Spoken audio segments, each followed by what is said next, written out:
Hi, I'm Paul Coleman, the Conservation Registration Technician at the Queen Victoria Museum and Art Gallery. We're here today inside the Tasmanian Connections gallery, and I want to show you something fun.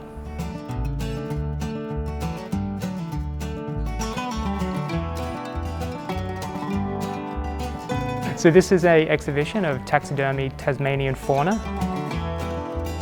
This is a very popular exhibit on display, and it's very important that we care for it and look after it. And I'd like to talk to you about how we do that.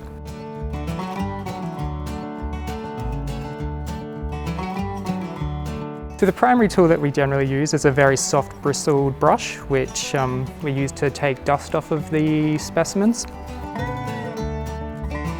Dust is very bad because it acts as a pollutant which degrades the animal.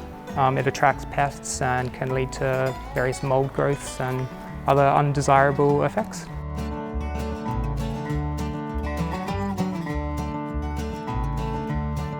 As you can see, they're quite awkward to get to some of the spaces, so a lot of manoeuvring myself. We try and minimize how often we handle the objects because that can lead to other damages that we don't want and we want to avoid. We try and do this work before the museum opens so we don't disrupt the visitors and they can enjoy the exhibitions, but we've sort of finished up for the day, so we're going to get ready for opening.